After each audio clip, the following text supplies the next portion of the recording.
It's the nation's favourite antiques experts. Perfect. Sold. Behind the wheel of a classic car. Lovely day for it. And a goal to scar Britain for antiques. Every home should have one of these. The aim to make the biggest profit at auction. But it's no mean feat. Yes. There'll be worthy winners. £9.50. You're going to make £1,000. And valiant losers. Will it be the high road to glory Make me a big profit. or the slow road to disaster? Are we stuck? This is the Antiques Road Trip. Yeah. Today, our pair are getting hot and potty about the lovely county of Lancashire. An absolutely glorious morning, Margie. Yes, it's wonderful. It's sitting in our camper van and enjoying time together. Ah, And what a simply delightful team they make. That's Tim Medhurst behind the wheel, nice name, with Margie Cooper by his side, and a 1970s Leyland camper for all their transport requisites. Yeah, we love our van, don't we? we do. It's a characterful van, isn't it? Yeah, he is. He makes me laugh when I see him park. And what's more, it hasn't broken down once. Plus, did we mention the Sherpa once featured in a certain movie franchise? Nearest we've come to being James Bond and the Bond girl. Medhurst. Tim Medhurst. Lordy. Tim from Dorset, auctioneer and dealer, is a shop counter intelligence operator. And what's the price? £5 whole. And as for dealer Margie from Cheshire, well, they ought to call her Goldfingers. This is very on trend at the moment. And at the last auction, it was Margie's little low price lot Selling them for £30. that really grabbed the headlines. You need to buy more of those corkscrews. 30 times profit. Very nice. Tim started out with £200 and has thus far managed to increase that to £341.44p. While Margie, who began with the same sum, has a wee bit more, £356.90. Between us, we've got about £700, haven't we? We have. So if you take 50 quid of that, I'll leave you with £6.50. Only joking. They first set out from Cumbria and then saw some of Scotland before the Lake District and a trip to the Isle of Man. Today, it's all about Lancashire, with eventually a climatic finish expected in Rochdale. But they are very excited about getting back to Blackpool, you know, famous for its tower and all that. Rock, beach. I can't see the tower anywhere, so I've no idea. oh, there it is. No, that's a pylon. That's a pylon. Easily done. They'll be there shortly, following in the steps of Gracie Fields, Jimi Hendrix and all the rest. Where, amongst all the other star attractions, there are several antique shops to be explored. Here we are, the Regent. Having dropped Margie off, he's got this one all to himself. No, it's a shop. Really, it's a 100-year-old picture house. Gonna park here, get across there and do some shopping. Yeah, here she blows. Can't wait to get to the foyer. Wow, this is huge. Yep, 3 floors. They do still screen films as well. What a shop to come to first. This is a real cave of rummage. There's so much to see, but you've got to stick with it. Take every shelf at a time and you'll find a gem. There's always something to find. Well, why not try the dress circle? £341 to spend, remember? I always like to have a good look through a nice box of photographs because you never know what might just be in there. And sometimes you do find the odd interesting thing. Like this one here, look. Royal Air Force, 1942 to 1946. The tiger moth, look at that photograph. Tiger moth up in the air there. But I love this because illustrated up here is the RAF wings. And it's all been painted on there by hand as well. That's really sweet. £6 it says on the back. It's not bad, is it? I think that framed up would be rather nice. I might just pop that one back. I'll have to think about that. Okie dokie. Anything in double digits, though? She looks rather nice. This is Parian ware, and Parian was porcelain that was made to sort of imitate marble. So the original would have been in marble, and then they made sort of porcelain examples in different scales. So you could have this in your house and it would look just like a marble one. And this one is a bust of Clytie or Clete. She was a mythical water nymph.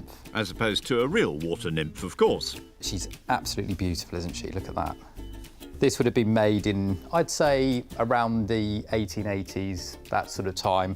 It's got a tiny little nibble there, but I saw when I was looking at the base a price of £40, which I think as a decorative bit of Victorian Parian ware, £40 doesn't seem too much, but in an auction we'd need to try and get the price down a little bit. I found something. I'm going to pop it back for the moment. Have a little look, see if we can find something else, see if we can put a few things together and do a group deal. Well, in that case, Pauline would be the person to have a word with. Perhaps arrange a double bill. That's quite a nice jug. Now, it's unusual to come across what's known as a harvest jug with a silver top. You quite often find them with a silver rim, but to actually get a whole cover as well. And I suppose the earliest harvest mugs and jugs were probably in the 18th century, and they were made and used basically to celebrate harvest. And on this one you can see all of the things you would expect with harvest. Windmill, there's a man there with his own harvest jug full of ale, you can see it frothing over the top. And there's the tree, look, probably an apple tree. Stoneware, salt glazed, with a ticket price of £50. But the best thing about this one is it's in lovely condition, and it's a nicely engraved leopard, and there's a lovely thumb piece here, almost in the shape of like a lyre or a harp. And then you open it up and there is the set of hallmarks, and it's dated to 1813. Isn't that wonderful to find one that's a good Georgian piece? I wonder if it was a good harvest in 1813. Might see if we can do a bit of negotiation on that one. Here we go. Got my jug, and I think I'm gonna have a bust as well. I like that. Hello, Pauline. Hello, Tim. Hello. Right, you've got £90 on these two. Yes. 40 on the bust and 50 on the jug. Right. Is there some movement on that, do you think? OK, so if we said we would do 40 on the jug Yeah. and 35 on the Parian ware. The bust, do you think we could squeeze it down another fiver to 30? Do you think that would be manageable? 70 for the two? Because it's you, I'll Thank you say very yes. much. You're welcome. Thank you very much, Pauline. Very kind. 271 left over. Right, thank you very much indeed. You're welcome. Take care. Thank you. Bye-bye. Now, I'll bet you'll never guess what the first film ever shown at the Regent was called. Thought not. The Call of the Road. It probably didn't feature a camper van. But while Tim shuffles off, Margie's down on the pleasure beach. An amusement park which dates back as far as 1896, and Margie's here to find out about one of its most famous rides, in the company of operations manager Andy Highgate. But today, I want to talk to you about the Ghost Train. It's a dark ride. We're sat in a little vehicle and you go through various spooky scenes that hopefully should scare you. Oh, really? Should we go and take a closer look? Oh, well, go on then. I wonder how Margie feels about that exactly. So you can see it's quite a spooky place to be. It's a spooky place to be. Why do people pay to be frightened? I think they enjoy it. It's part of the thrill. The 2-minute ride on Blackpool's Ghost Train attracts over 300,000 people every year. Oh, here we are. Can't believe I'm here, Andy. Welcome to the Ghost Train, Margie. Yeah, thank you very much. Not my sort of thing, this, you know. Can you tell? So this was originally called the Pretzel Ride when it first opened in 1930.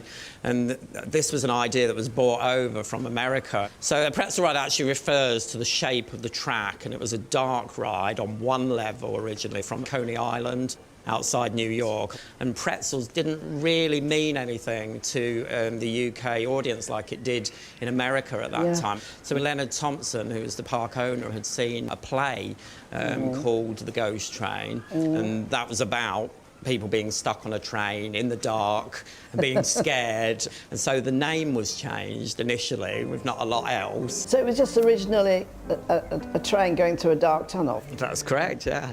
That all changed in 1936 when modernist architect Joseph Emberton became involved, transforming the exterior into Art Deco and adding a second level. He was joined by in-house artist Tom Purvis, who created promotional images like these. He added lots of the scary features that you would now just expect and take for granted. So all the bits where things jump out, the spookiness, the scare factor. And what that did was make the ride into a big success, because when people are scared or thrilled, they tell people about it, they come off the ride. There's reports of people running off the ride screaming because they were so scared by the experience. Still today, we're tinkering with it, and we started using some more modern technology in here. So there are reactive screens as you go past them. Screens or screens? Well, it's both, hopefully. Now, is it haunted? Andy, tell me. It's the $1 million question for here, isn't it? Well, we do actually have our own resident ghost, which is a ghost called Cloggy. Sometimes the operators report hearing strange sounds, seeing things that they shouldn't, glimpses of shadows around the corner and so on. Now, I don't believe in ghosts, but I still won't walk through here at night on my own. Well, thankfully, it's still broad daylight outside. Time for Margie to take her seat on the original scary ride. Tray table stowed. Oh my Lord! Why did they agree? This is not my idea. I'm having a good time. What fun! I only wish I could be there alongside her. Right out loud. Goodness sake.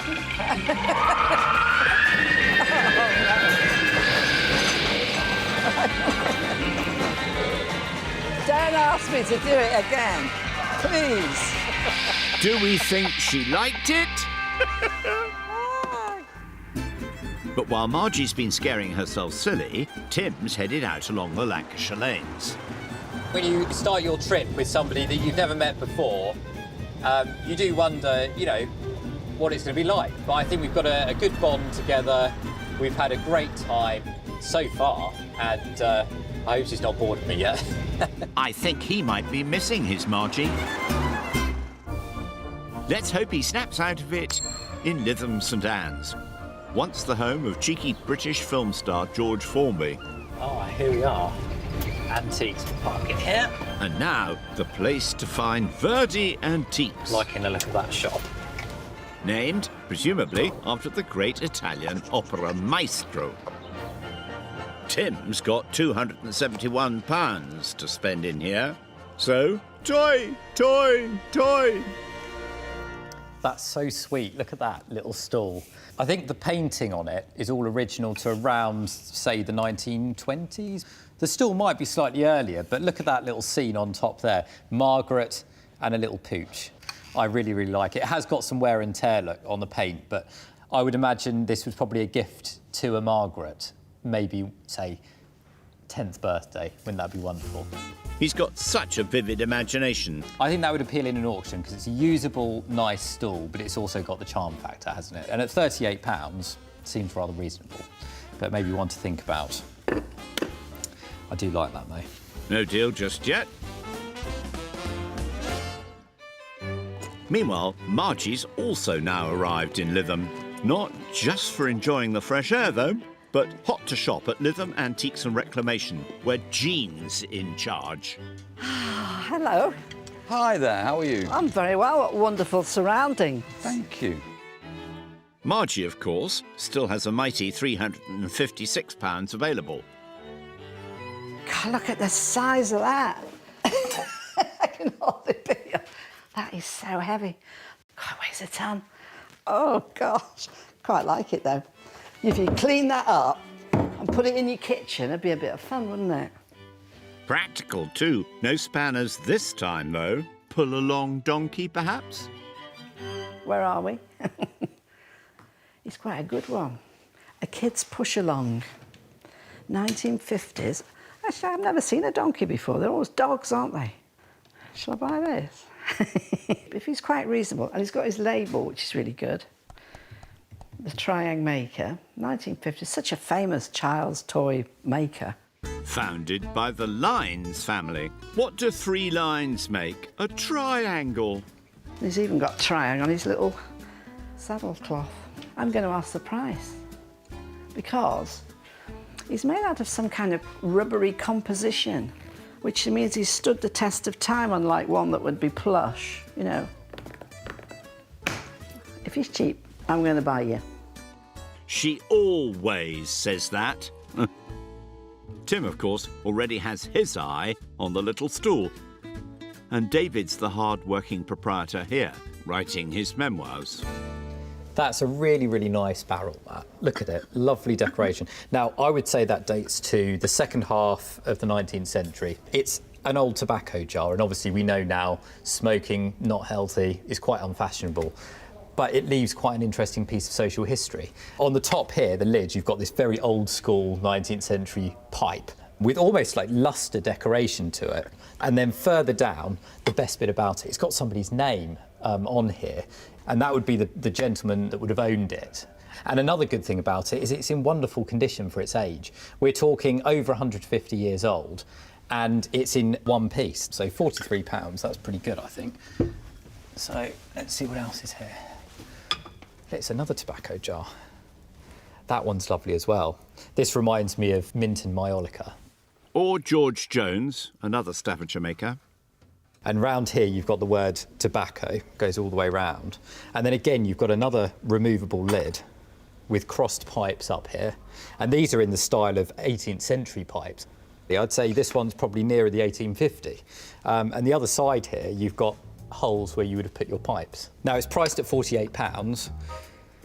The other tobacco jar is priced at 43. I wonder if there's something we could do on the two together.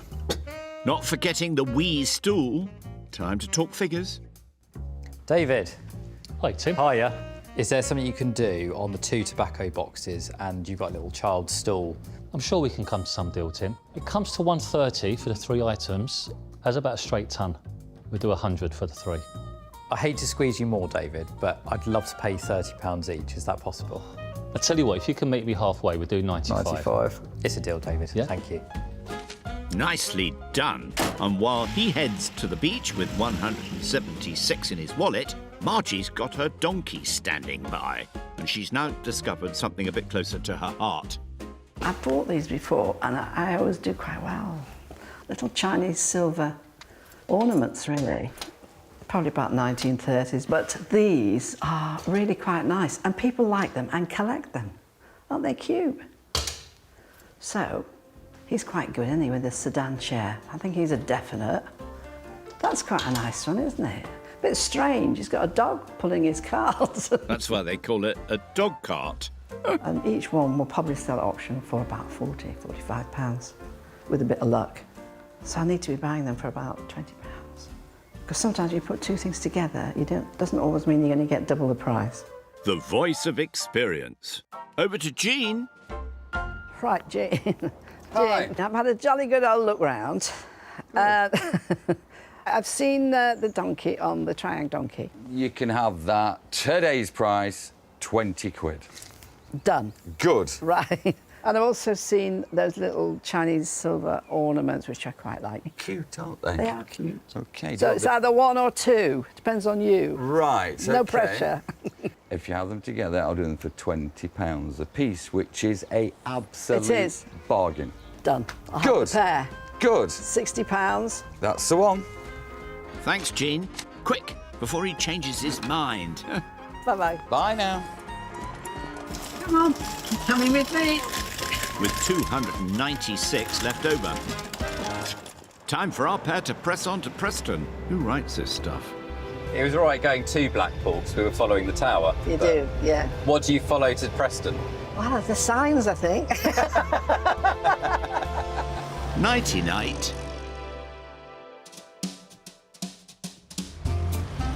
Next day begins with business as usual in the Sherpa. We're having a lovely time together, aren't we? Yeah. I don't think I've ever been on a road trip where my face aches from laughing so. Tim's wallet needed a bit of a lie down yesterday as well, after he splashed out on 2 tobacco jars, a bust, a stool and a harvest jug, I wonder if it was a good harvest in 1813. leaving him with 176 to spend today. While Margie bought just a couple of silver ornaments and a push-along donkey. If he's cheap, I'm going to buy you. He was, which means she still has 296 in her wallet. Oh, hang on. Rev it. That's it. Keep going. Ready? 3, 2, 1, go! The Lancashire Rally continues to one of the cradles of the Industrial Revolution. A football trendsetter too, with Preston North End, established 1880, and in a nearby former cotton mill, Margie's next shopping assignment. A solo mission, having dropped her chum off earlier. Wow. Indeed. There should be more than enough at the Preston Antique Centre. This whole stand has similar furniture. And you must know a man called Robert Thompson, and he was very famous of putting a little mouse on all his furniture. And he was inspired by the arts and crafts movement. But he had a chap called Whittaker who worked for him. So he did his apprenticeship with Thompson, and then he left. And you know what he did? He put a little gnome on his. A little did he gnome.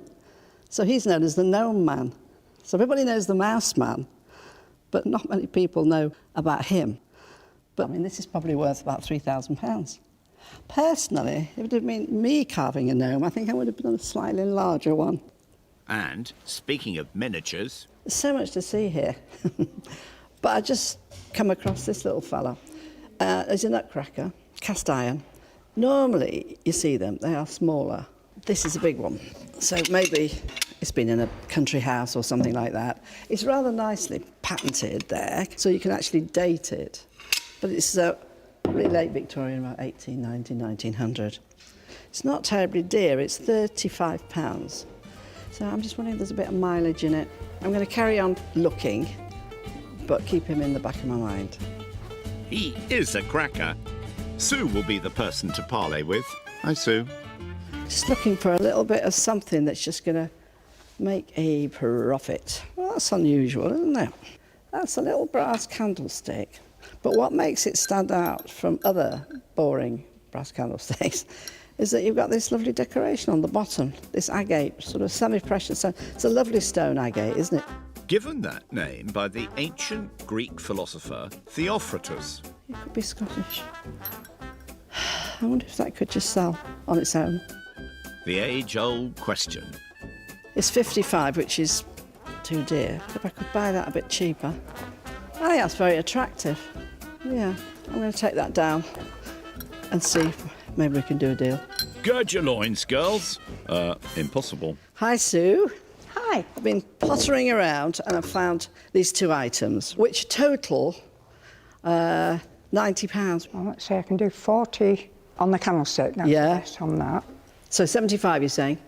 Yeah. I think I've got a chance with that. The doggy nutcracker stays at £35. Oh, thank you very much. Thank you. Wish me luck, Thanks a Sue. lot. I do wish you luck. a lot of luck. Thanks very much. Thanks a lot. And with that, she's off. Booty on board. And with £221 still to spend. Ta-da! Meanwhile, elsewhere in Preston, Tim's taking a brief break from the shopping to find out about one of the founding fathers of British astronomy. In the company of Professor Derek Ward Thompson. Hello, you must be Derek. Hello, Tim. Welcome to Moore Park. It has an astronomical observatory. Does it? Which Wow. is almost 100 years old, and I'm hoping I can show you that today. Should we go and have a look? Follow me. Preston's observatory is named after Jeremiah Horrocks, the 17th century astronomer whose many discoveries about the solar system were to have a profound influence on Sir Isaac Newton. In fact, Newton wanted to get hold of a copy of his papers Wow. and his calculations. So even Sir Isaac Newton held him in high esteem. Wow, what a clever man. Now, his claim to fame is that he was the first person to both predict and observe a transit of Venus. Wow. A transit of Venus is when Venus passes in front of the face of the sun and appears as a dark shadow against the bright disk of the sun. Very, very complicated mathematics, but he actually predicted there was a transit that was due, and he actually observed it. Wow. And we have here a couple of pictures, one of a painting of how he was believed to have carried out the observations by pointing his telescope through a gap in the curtains and projecting an image of the sun onto a screen. And we also have here a copy of the drawing that he made on that day of the sun, and you can see the small dark circles are the silhouette of Venus as it moves across the face of the sun. That he was the first person to actually realise that Venus transits come in pairs, and then there isn't another one for about another 100 years. Amazing. Horrocks was quite a prodigy. The son of a Toxters watchmaker, he attended Cambridge University at the age of just 13. What was his time like at Cambridge? He was a very poor student. He was what's known as a commoner, and he acted essentially as a valet to one of the wealthier students. But that, of course, gave him access to all of the great libraries. After he left Cambridge, he came back to the Northwest, and in his spare time, he was a part-time lay preacher.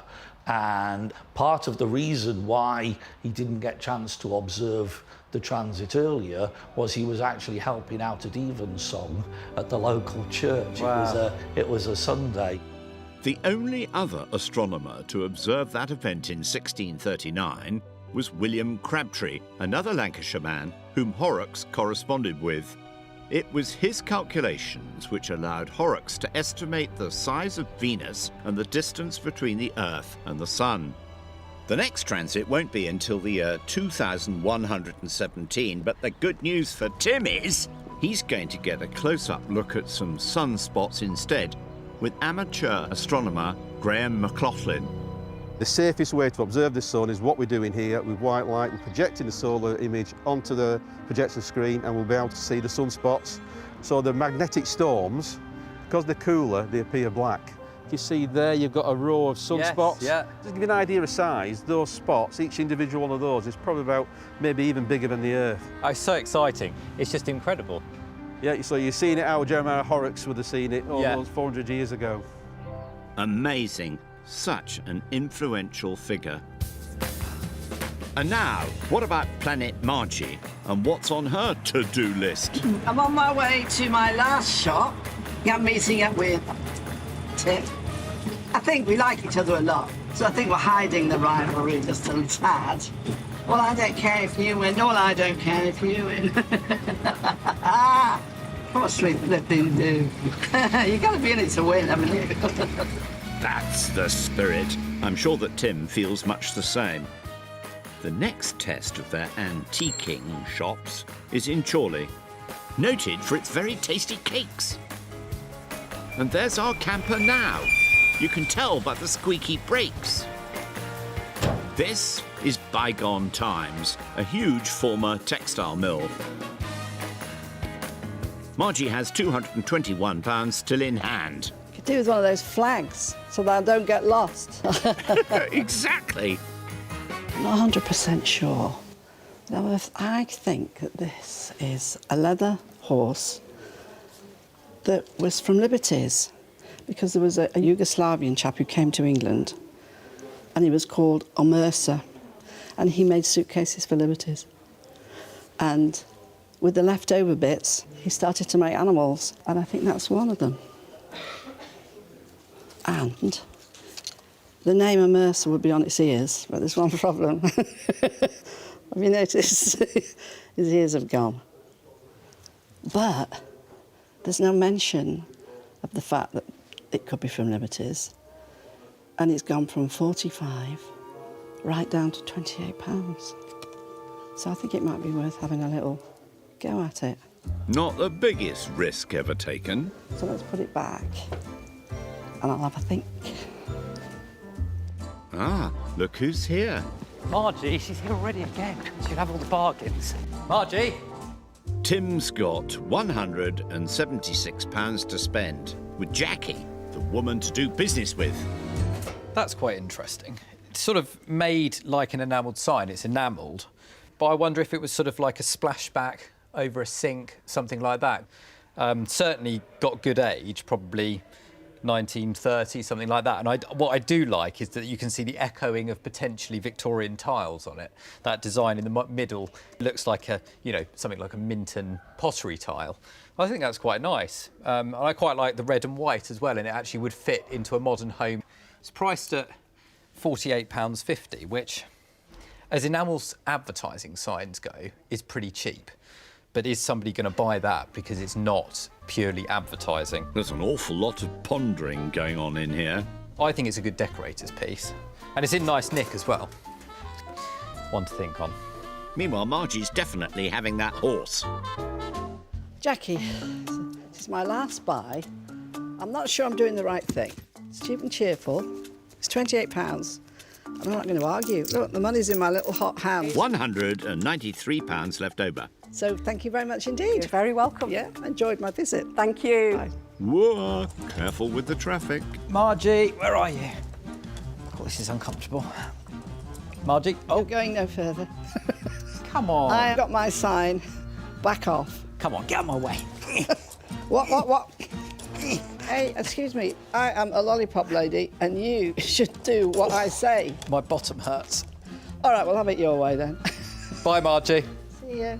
Come on, Tim. What's it to be? That was quite sweet. A little white metal brooch.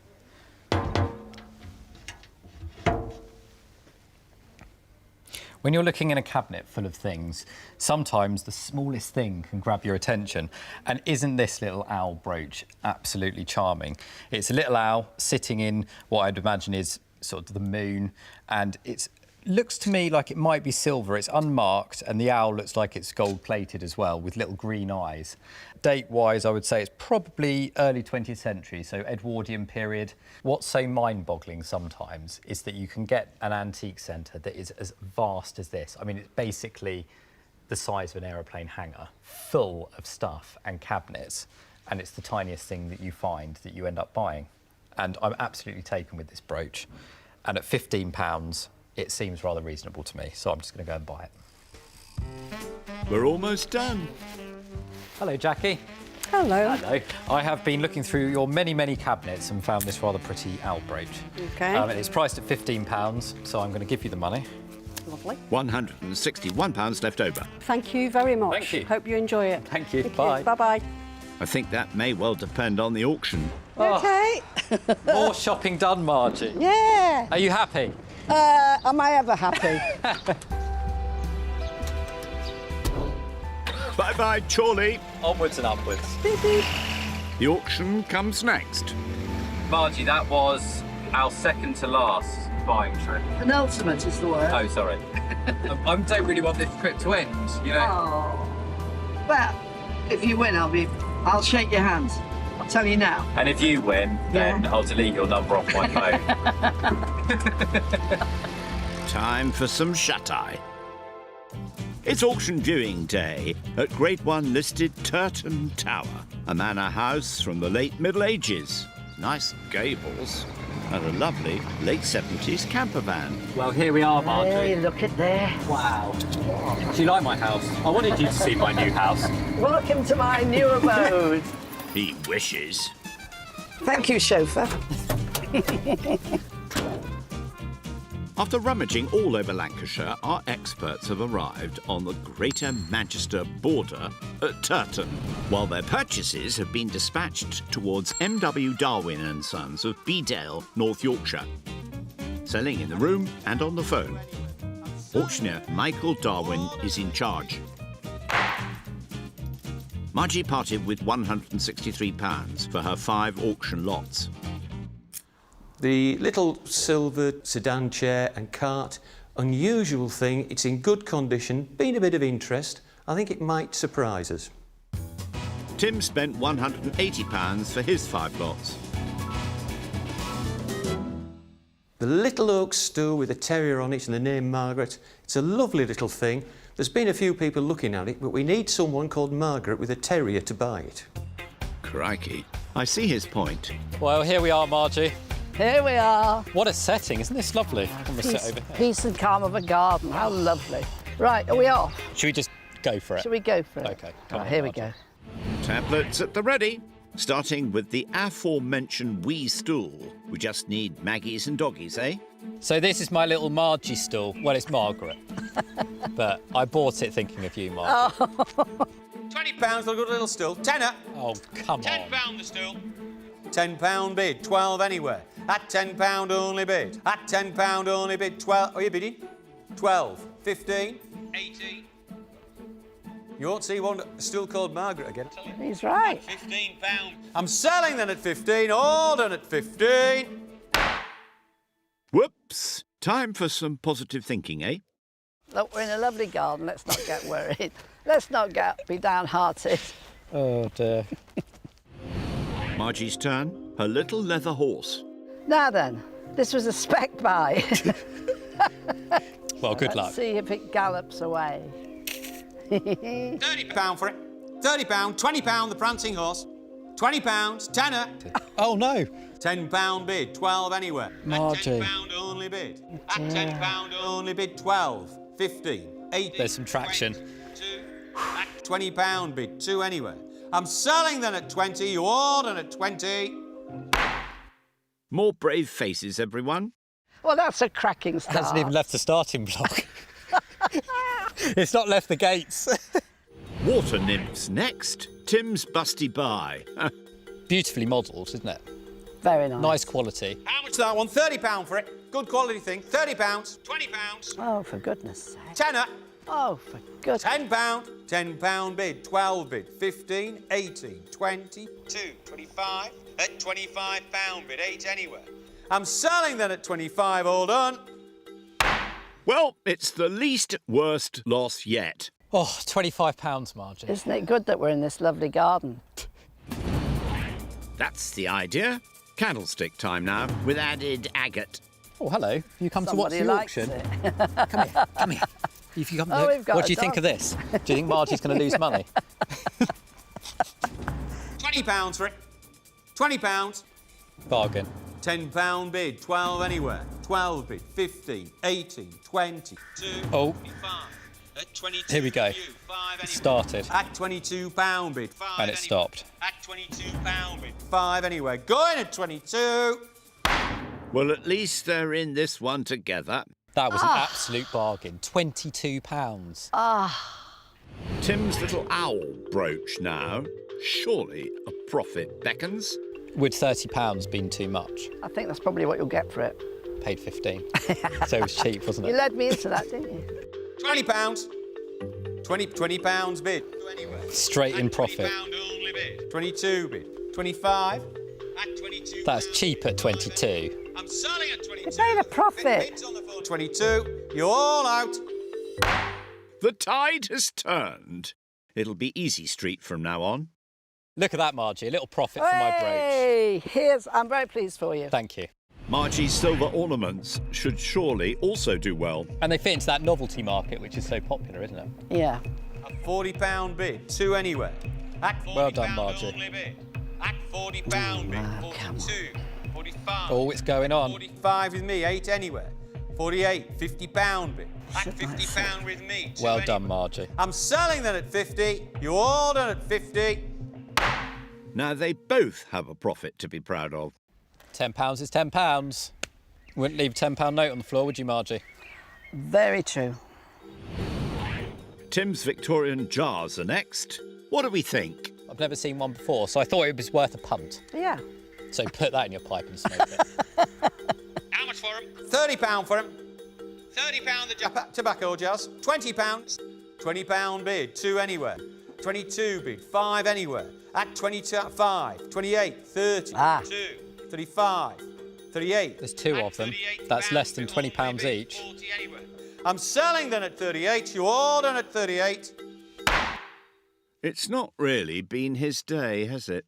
Oh, well. Less than £20 each. Oh, I know. That's painful, Margie. More novelty. Practical too. Margie's doggy nutcracker. I think he looks really good because sometimes these things don't crack my nuts, do they?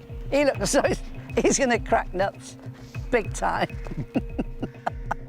£20. £20, tenner then. £10 bid, 12 anywhere. 12 bid, 15, 18, 20, 2. At £22 a lady's bid. At £22 bid, 5 is back. I'm selling then at 25, all done. Don't look at me. I just crack nuts. Oh, well. Oh, Margie. Do you ever wish you'd never started? Tim's last lot, his handsome harvest jug. A Georgian would have had that sitting on their little oak table with foaming ale in it or cider after the harvest, celebrating a good harvest. I'm going to write a poem in a minute. £40 would start me for it. It's got to be worth that. £40. £20 bid, 2 aim at 2, 25, 28, 30, 2, 35. That's 38, it. There you Keep go. going. 40, 2, There you 5, go. 48, 50, Yes. 5. Come on. At 55 with you. So Keep 60 going. It's anyway. worth more than that. At £55 bid. I'm selling then at 55. Well done, Tim. He ends on a high. It's a profit, Margie. It is. Oh, Very pleased for you. thank you. Finally, Margie's seaside mascot. Looks confident, doesn't he? It's still in such wonderful condition. I know, that's what did draw me to it. And I'd just been to Blackpool. Ah, yes. Well, that fits in. So I think I got donkeys on the brain. I've got bids on here of £20. Hey! 2 anywhere. At 22, 25, 28. Oh, Margie, well done. 35, It's going up. 40, 2, 45, 48, 55, 65. At £60. Oh, he's got me out of downstairs. trouble. I'm selling then at 60. You ordered at 60. The Derby winner. They just needed more donkeys.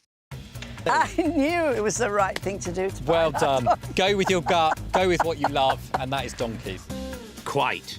Tim began with £341.44 and, after auction costs, made a loss. And so he now has £288.54. While Margie, who started out with £356.90, made, also after costs, a slightly smaller loss, which means, with £339.04, she's increased her lead. We're on to our last buying trip. Oh, I'm going to miss this camper van. Oh, I thought you were going to say you would miss me. Of course I'm going to miss you. Who would have missed you? Right then, Margie, you ready? I'm ready. Let's go buy more antiques. Next on the trip, This is it, Margie. This is our last hurrah. I know. Margie chimes with man's best friend, Look at that. It's a gong. while Tim goes for an entire menagerie. It's a whole Noah's Ark. But at their final auction, Hey, I think you're in with a chance here, kiddo. who will be top dog? Oh, no.